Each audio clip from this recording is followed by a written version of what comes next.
Welcome, NIWAT biology students. This is Mr. Hollins, and I'm giving you your 3.4 cycles of matter.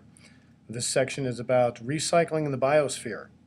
And I'm going to set it up so that you can see how taking notes is an essential part of learning in biology as with any subject. And so some of the key questions is, how does matter move through the biosphere? How does water cycle through the biosphere? What is the importance of the main nutrient cycles? How does nutrient availability relate to the primary productivity of an ecosystem? And these are in your book on page 79. So as I read through my book, I'm going to take notes.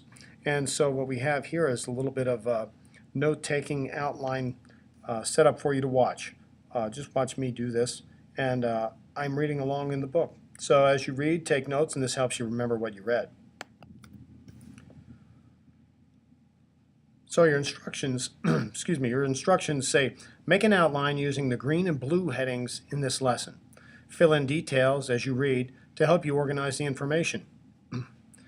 Matter moves through the biosphere differently than the way in which energy moves. Solar and chemical energy are captured by primary producers and then pass in a one-way fashion from one trophic level to the next, dissipating in the environment as heat along the way. But while energy in the form of sunlight is constantly entering the biosphere, Earth doesn't receive a significant, steady support of new matter from space.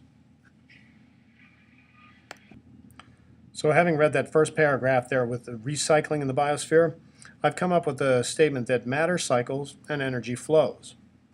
Next, I'm going to type the key question or the key statement they have in that paragraph. And that simply says, unlike the one-way flow of energy, matter is recycled within and between ecosystems.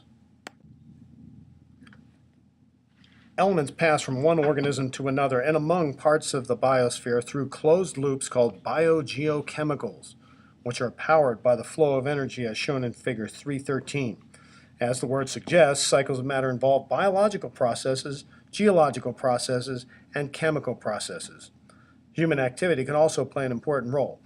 As matter moves through these cycles, it's transformed. It is never created or destroyed, just changed. So I'm going to kind of paraphrase from the book. You can look in the book and see where I've written from their paragraph, elements pass through parts of the biosphere in closed loops called the biogeochemical cycle.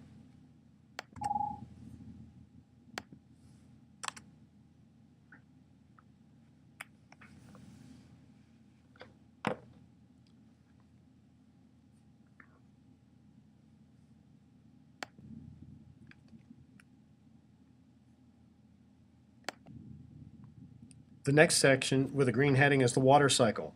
How does water cycle through the biosphere? Well, every time you see rain or snow or watch a river flow, you're witnessing part of the water cycle. Water continuously moves between the oceans, the atmosphere, and land, sometimes outside living organisms and sometimes inside them.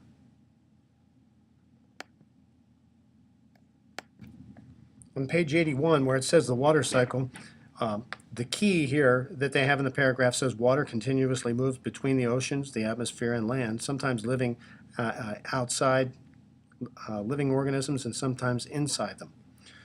So as figure 315 shows, water molecules typically enter the atmosphere as water vapor, a gas, when they evaporate from the ocean or other bodies of water.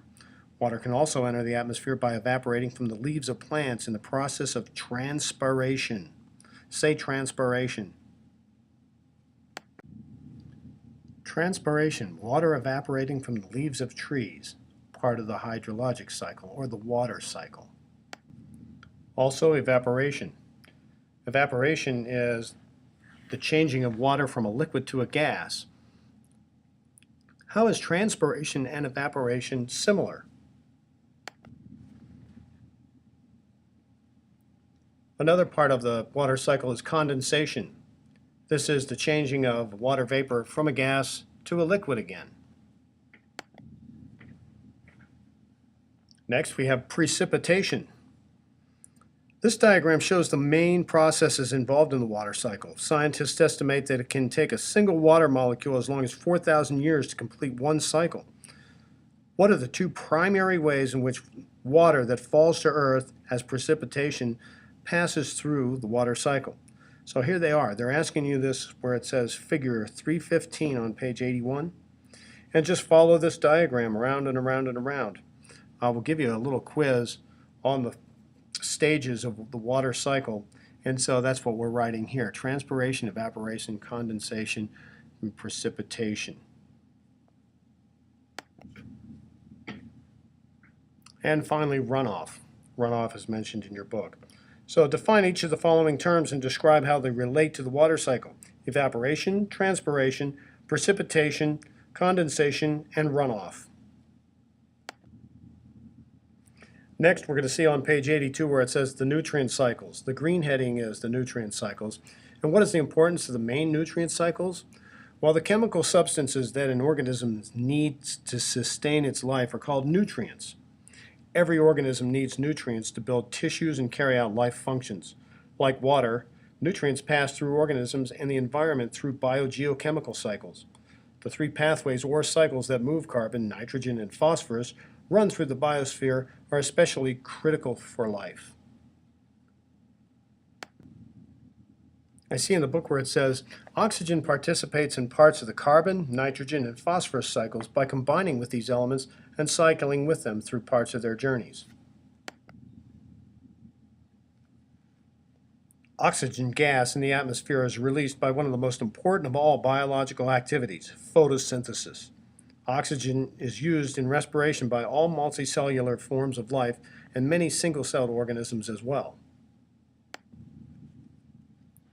So you see, every organism needs nutrients to build tissues and carry out life functions.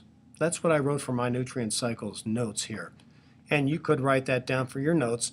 Then in class say, Mr. Hollins, could you explain the needs of nutrients by these organisms? And gives me an opportunity to do some explanation if this is unclear to you in the reading. So class, now we come to the carbon cycle. And the carbon is a major component of all organic compounds, including carbohydrates, lipids, proteins, and nucleic acids. It's the key ingredient of living tissue and ecosystems that life on Earth is often described as carbon-based life. This is a lot of reading here, and you should study this diagram because there's a lot going on in this diagram. And the caption for the diagram is what I would write for my notes. You may want to write some other notes, but for me, I think where it says the carbon cycle, carbon is found in several large reservoirs in the biosphere. Now, we're not talking about a water reservoir, but just areas. In the atmosphere, it's found as carbon dioxide gas. In the oceans, as dissolved carbon dioxide. On land, in organisms, rocks, and soil, and underground as coal, petroleum, and calcium carbonate.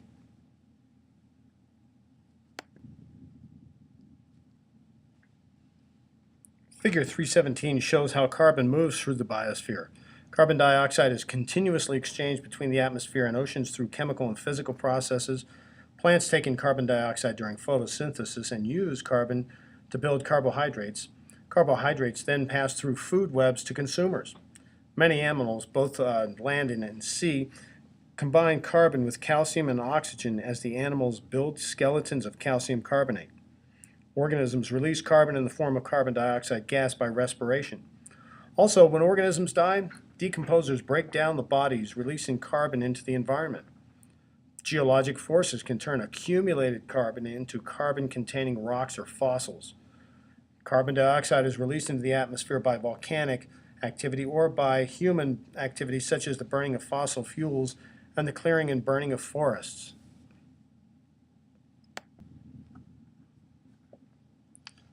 So that's the carbon cycle, but stay tuned, folks, because on page 84 we're going to talk about the nitrogen cycle, and on page 85 the phosphorus cycle. Each of these cycles has a pretty intricate diagram that you should take time to look at and read the captions where they define some of these processes in the picture. It's a lot of information, and I'm going to put that on the next video. You watch for it. It's coming up soon. See you then.